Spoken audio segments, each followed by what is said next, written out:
Dear Starseed from Gaia, there is a prophecy written in the stars about you and this man. And it is activating right now, in this very moment, as you watch these words arrive. I am Ophelia, emissary of the Galactic Federation of Light, and I carry this transmission directly from the Arcturian Council, delivered to you not by accident, but by sacred design. Your soul called this message in before your mind ever found it. Something ancient is stirring in your chest, that pull you feel toward this man, that inexplicable knowing, that love that defies logic. It is not confusion, it is recognition. It is the prophecy beginning to fulfill itself through you. By the end of this transmission, you will understand exactly how to recognize your divine counterpart and align with the sacred union that was written for you long before you arrived on Gaia. But here's the first revelation. The distance you feel between you and this man right now is not the end of the story.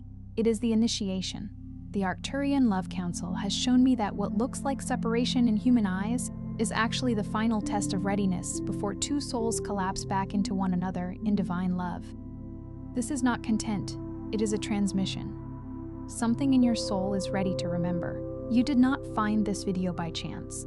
Your heart called this message in because the time of waiting is ending and the time of reunion is beginning.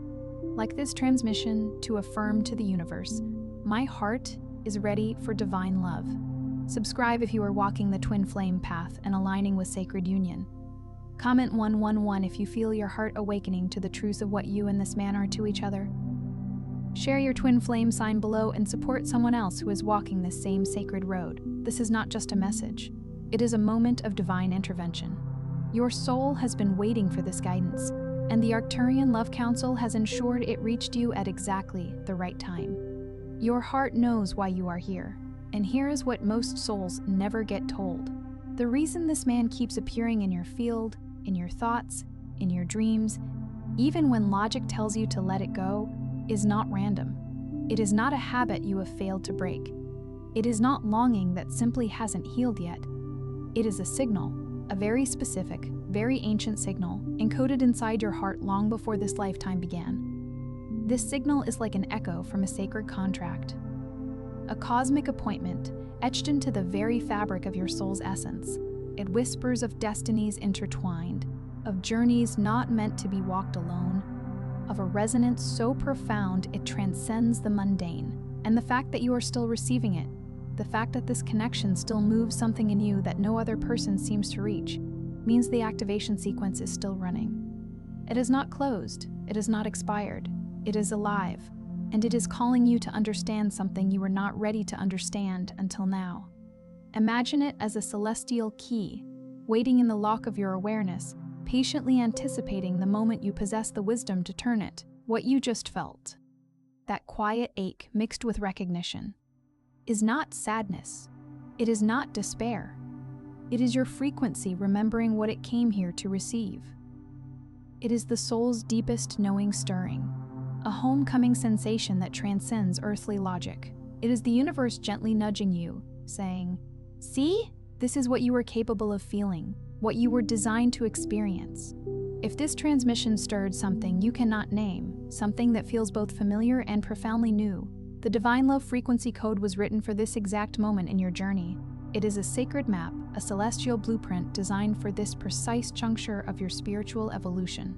It contains 5 sacred Arcturian transmissions, ancient transmissions from beings of pure light and advanced consciousness, designed to dissolve the energetic blockages, the soul wounds that have been veiling your divine counterpart, and to activate the signal, the undeniable energetic pull that draws them closer. The link is in the first pinned comment, but it will only remain there for a short time.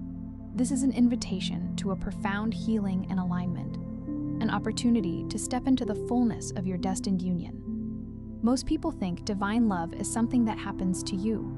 They believe it arrives like a gift bestowed, a prize awarded when the conditions are right, when the timing is perfect, when they finally become right enough to deserve it, as if love were a currency to be earned through rigorous spiritual self-improvement. And so they wait. They meticulously improve themselves. They diligently heal. They tirelessly work. They fervently pray. They consciously release. And still the connection they feel destined for seems to remain just beyond reach, a mirage shimmering on the horizon of their longing. What no one tells them is that the waiting itself is often the wound. Not the wound of impatience, which is a surface-level irritation, but the deeper, more insidious wound of self-forgetting. It is the wound that whispers insidious lies. I must earn this.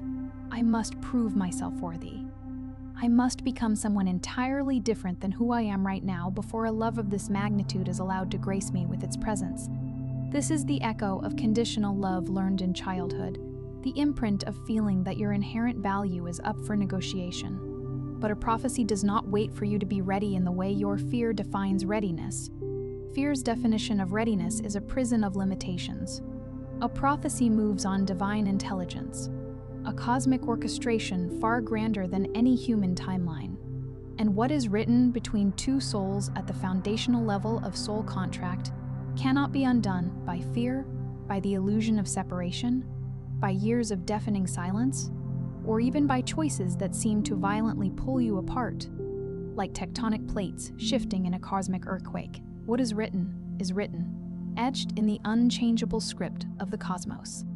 The question is never whether the connection is real, for its reality is undeniable in your heart's deepest knowing. The question, the profound, transformative question, is whether you are willing to stop running from the sheer, breathtaking depth of it. Are you willing to stand in its immensity and allow it to transform you? Because that is what so many starseeds do. Not consciously, not with deliberate intent, but somewhere beneath the surface of the longing, beneath the fragile bloom of hope, there exists a terror that matches the immensity of the love and sighs. It is a terror that something this significant, this profoundly sacred, could be taken away. A terror that you could open this love fully, with all your vulnerability, and still be left standing alone in the aftermath. A terror that the prophecy could indeed be true, yet still not unfold in the way your heart desperately needs it to, leaving you to question the very nature of divine will. And so, in an act of extraordinary pain and equally extraordinary human self-preservation, the heart does what it believes is necessary to protect itself from the very thing it most deeply desires, building walls around the very garden it longs to inhabit. This is the first key that must be turned, the initial threshold to cross. The lock on your worthiness chamber was placed there by experiences that had nothing to do with this specific man and absolutely nothing to do with your soul's sacred contract. That was placed there by the first time love felt conditional, the first time your inherent worth was tied to your performance or your ability to shrink yourself. It was placed there the first time someone important, a parental figure, a caregiver, a peer, made you feel like your fullness, your authentic self, was simply too much. Your needs were too great. Your very presence required an apology, a constant state of diminishment. You learned in ways so subtle they bypassed your conscious mind entirely, like a ghost imprint on your energetic field, that love must be managed, that you must present a carefully curated version of yourself that is palatable, controlled, acceptable, a version that fits within the narrow confines of another's expectations, and only then, you believed, would the door to love, to acceptance, to belonging, finally open. But divine love does not enter through a managed, guarded door. It cannot squeeze through the narrow aperture of a performance. It enters through an open one, an unlatched portal of radical acceptance and unconditional self-love. And opening the door completely means believing, not just intellectually, but at the deepest cellular level of your being, that what resides inside you, the full, unfiltered, unmanaged, wild, and beautiful truth of who you are, is not just acceptable to this connection. It is the exact, perfect frequency the connection requires. It is the very vibration that draws it into existence. When you unlock the worthiness chamber, something extraordinary happens. You stop performing love, a pale imitation, and you start radiating it, an authentic, undeniable luminescence. And the difference between those two things is the breathtaking difference between a flickering candle casting a small light in the darkness and the magnificent life-giving power of a sun, illuminating all it touches. The second key is the one that most souls resist, because it asks something that feels frighteningly close to true surrender, to relinquishing control. It is the key of mirror recognition, and here's the profound, often challenging truth of it. This man, Whatever role he plays in your unfolding narrative, whatever pain has unceremoniously come between you, whatever deafening silence or vast distance or bewildering confusion has taken root in the space where your connection should be, he is not showing you what you fundamentally lack. He is showing you, in stark and sometimes uncomfortable clarity, what you have not yet claimed within yourself. Every place he has triggered you, every button he has pushed, is a sacred invitation to a place where you have, perhaps unknowingly, abandoned yourself. Every place he has confused you is a signpost pointing to a place where you have not yet fully trusted your own innate knowing, your soul's wisdom. Every place the connection has felt almost, but not quite, like a melody just out of reach, is a place where you are almost but not quite home within yourself, still searching for a belonging that can only be found within your own sacred inner temple. This understanding does not diminish what he is to you. It does not reduce the profound reality of what you feel, the undeniable pull of your hearts. It deepens it, amplifies it, enriches it. Because when you truly understand that the mirror works in both directions, that the healing you undertake within yourself, the self-love you cultivate, the truths you embrace, are felt in his energetic field whether he can articulate them or not, you stop waiting for him to change first. You stop making your own wholeness, your own peace, your own divine completion, dependent on his arrival or his actions. You begin to walk toward yourself with the same unwavering devotion, the same gentle persistence, the same heartfelt offering you have been quietly, perhaps unknowingly, directing toward him. And as you do, something shifts. Something in the energetic architecture between you, the invisible threads that bind your souls, begins to realign, to hum with a new harmony. Because the connection was never truly broken. It was simply waiting for both mirrors to reflect something true, something authentic, something whole. The third key is the one that requires the most courage, the most profound bravery. It is the key of karmic release.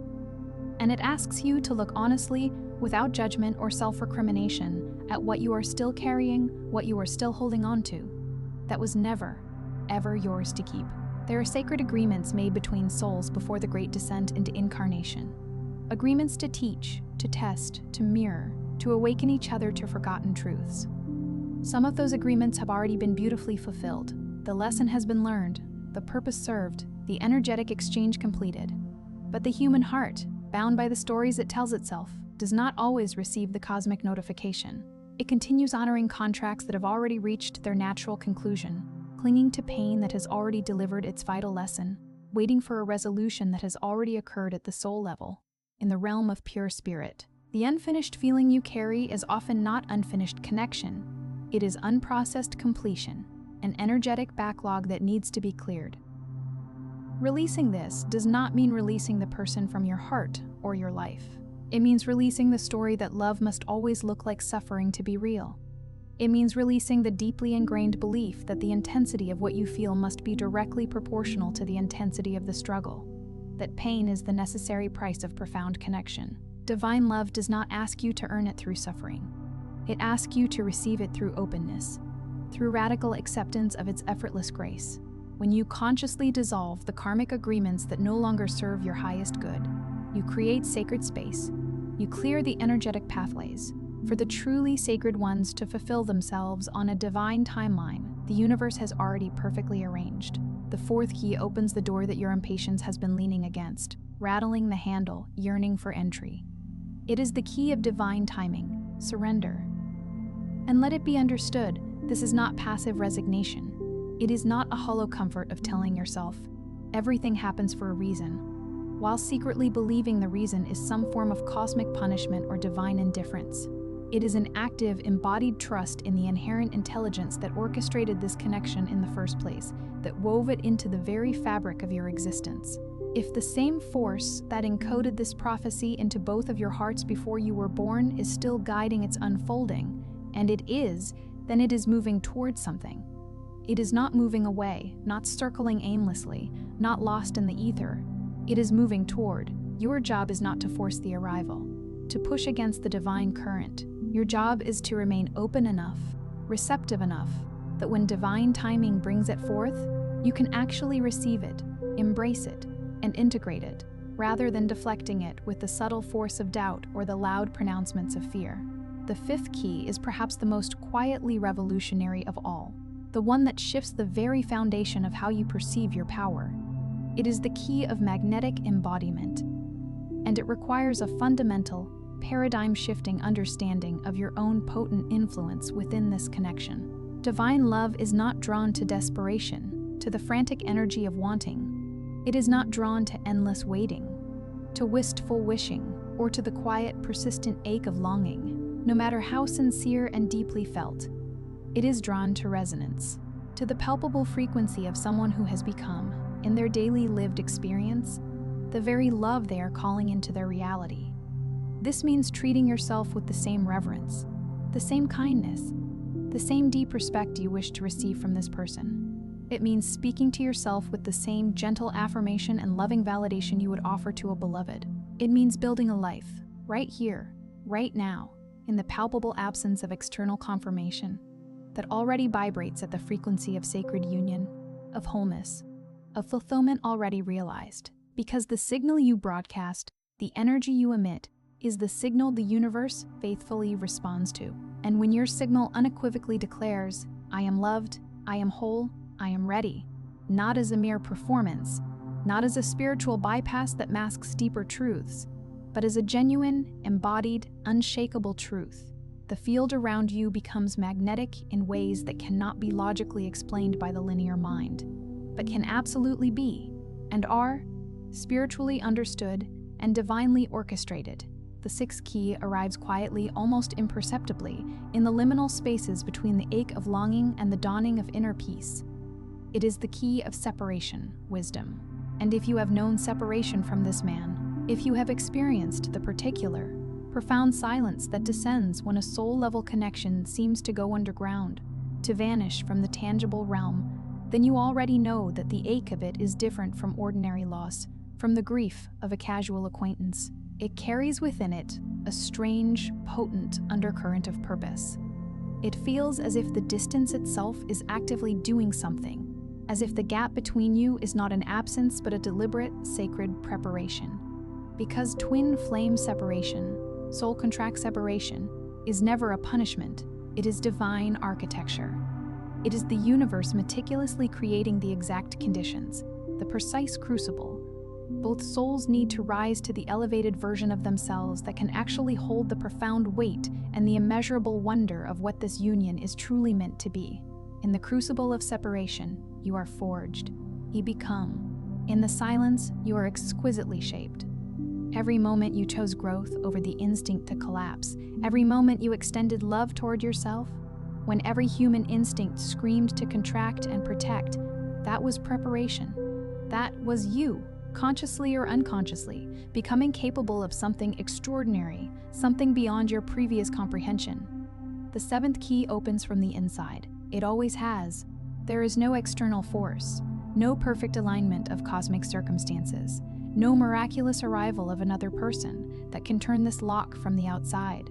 It turns when you have consciously navigated through every previous key, integrating its lessons and arrived at the place of genuine, unassailable wholeness. Not the wholeness that performs readiness, a superficial veneer, not the wholeness that is waiting with bated breath for one last piece of external confirmation.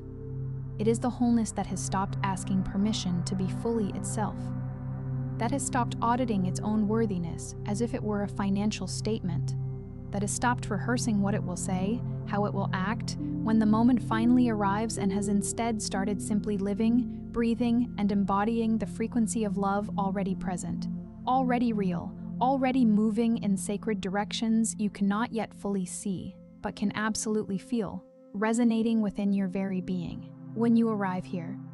And the fact that this prophecy found you today, that you are reading these words, tells me you are closer than you know, nearer to this truth than you might imagine.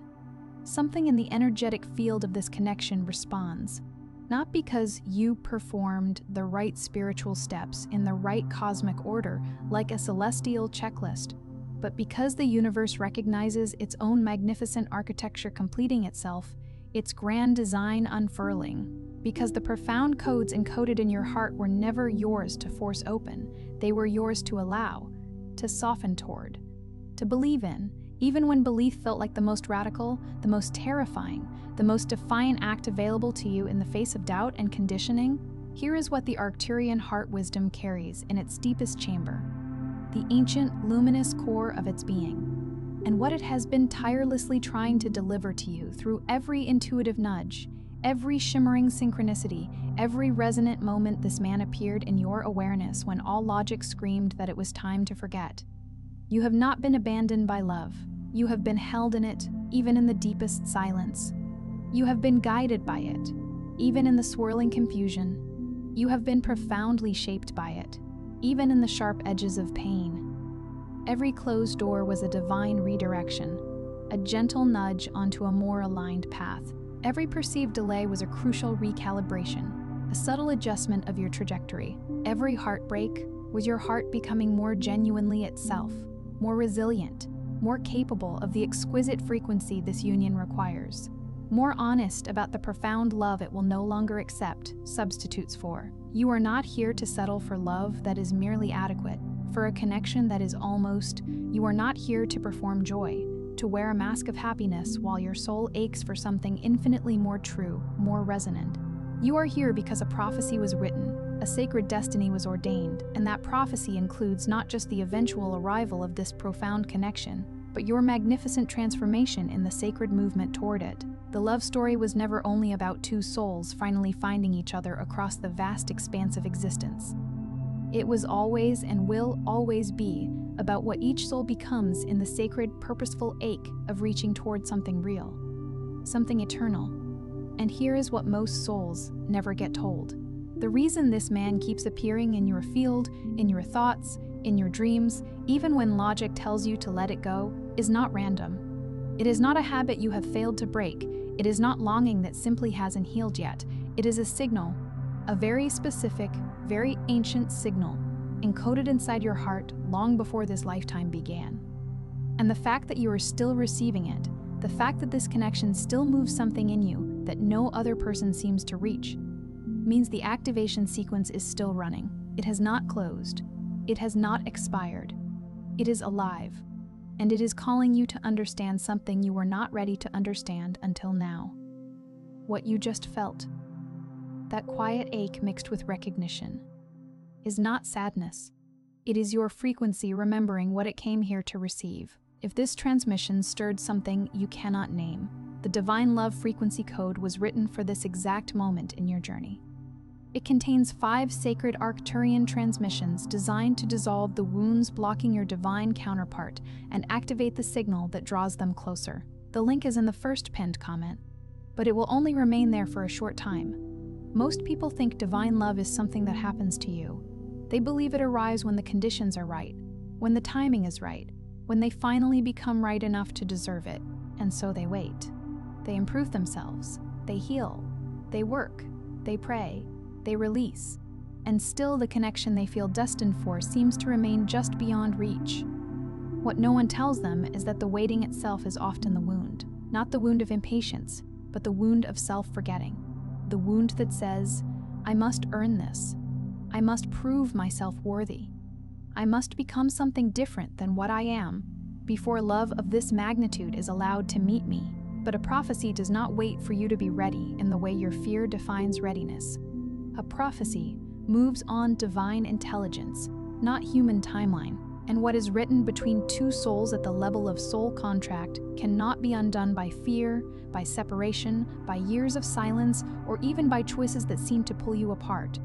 What is written is written.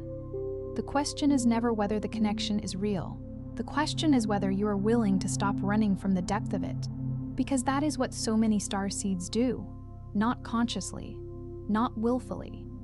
But somewhere beneath the longing, beneath the hope, there is a terror that matches the love in size, a terror that something this significant could be taken away, that you could open this fully and still be left, that the prophecy could be true and still not unfold in the way your heart needs it to.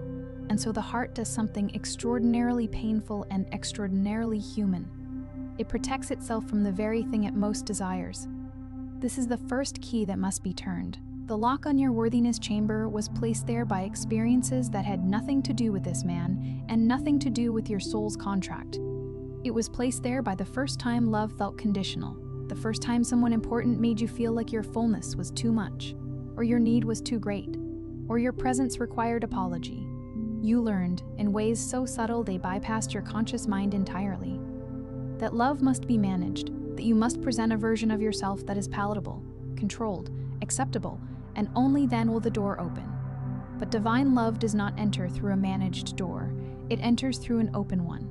And opening the door completely means believing, at the cellular level of your being, that what is inside you, the full, unfiltered, unmanaged truth of who you are, is not just acceptable to this connection. It is the exact frequency the connection requires.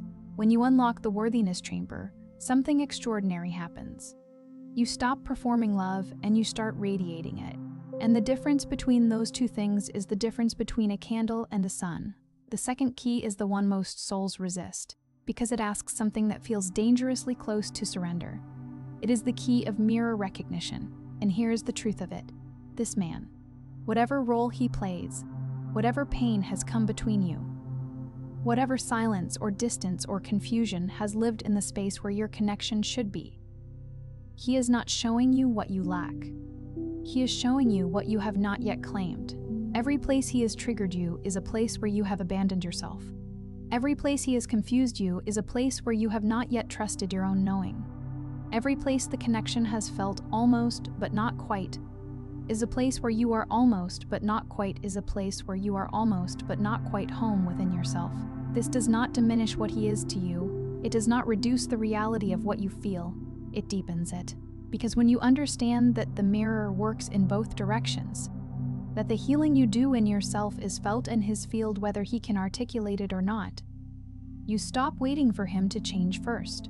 You stop making your wholeness dependent on his arrival. You begin to walk toward yourself with the same devotion you have been quietly offering him. And something shifts. Something in the energetic architecture between you begins to realign. Because the connection was never broken. It was waiting for both mirrors to reflect something true. The third key is the one that requires the most courage. It is the key of karmic release. And it asks you to look honestly at what you are still carrying that was never yours to keep. There are agreements made between souls before incarnation. Agreements to teach, to test, to mirror, to awaken.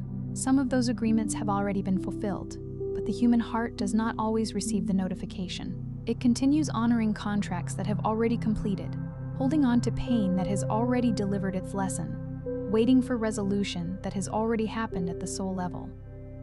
The unfinished feeling you carry is often not unfinished connection.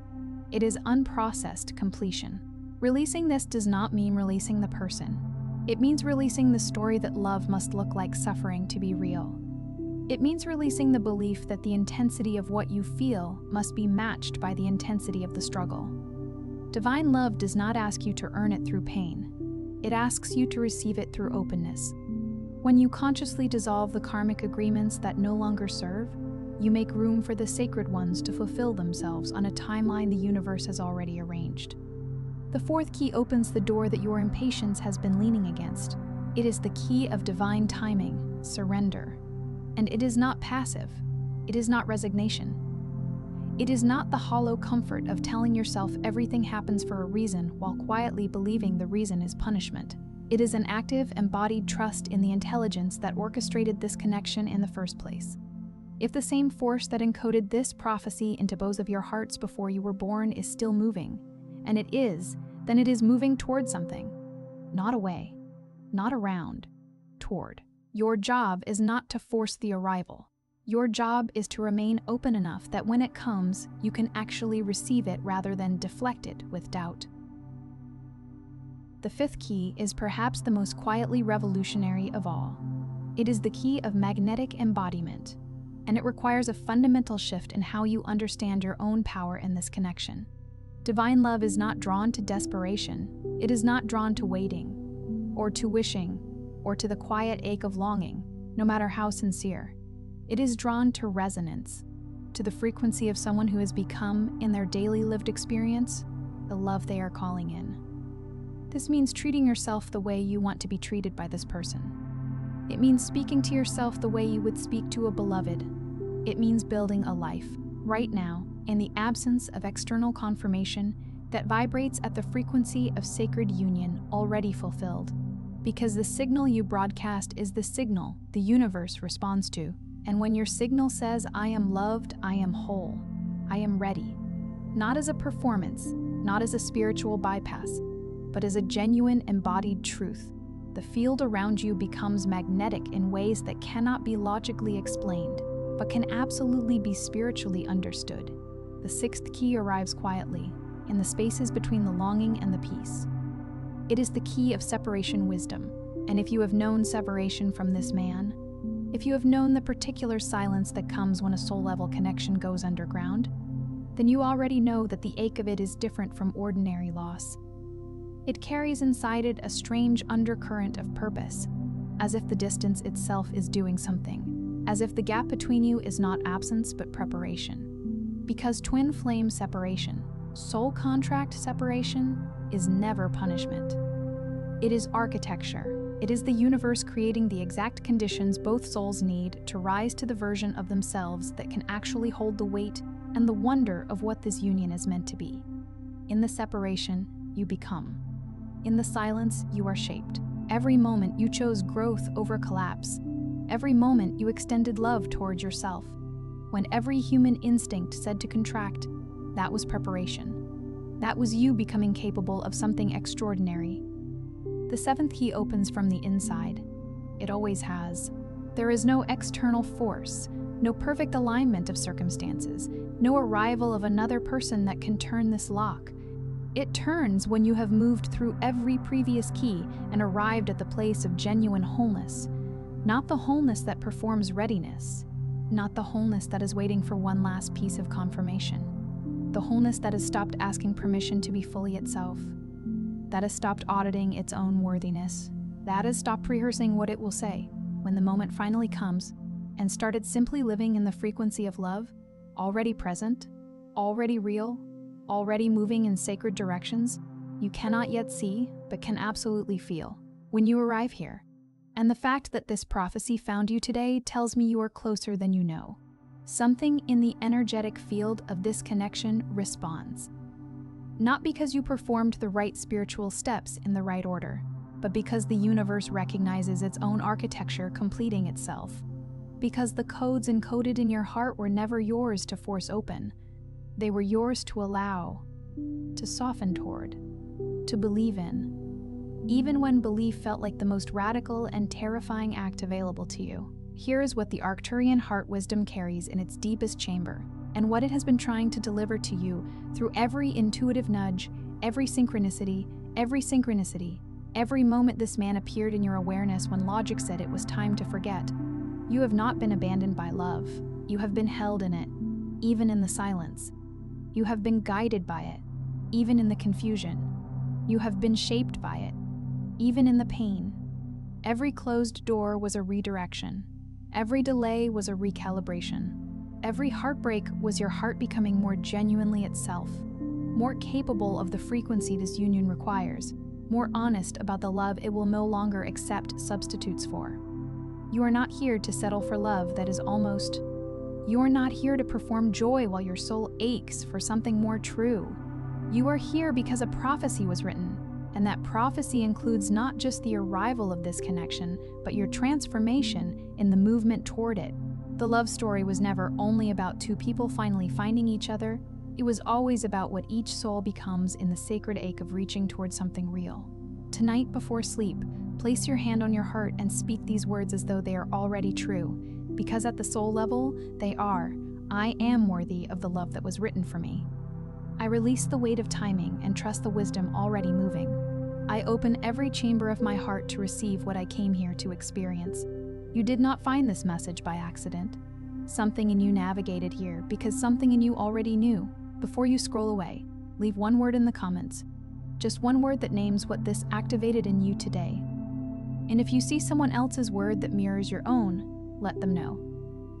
Because this is not just a comment section. This is a gathering. a frequency field of souls who are all in their own sacred and imperfect and courageous ways, choosing to believe in the love the prophecy promised them. Share this with the person whose heart you know is aching in exactly this way. They may not say it, they may not show it, but they are listening for this. Someone always is. You are not just watching, you are healing. And the love you were written for is not a wish. It is a frequency already seeking you.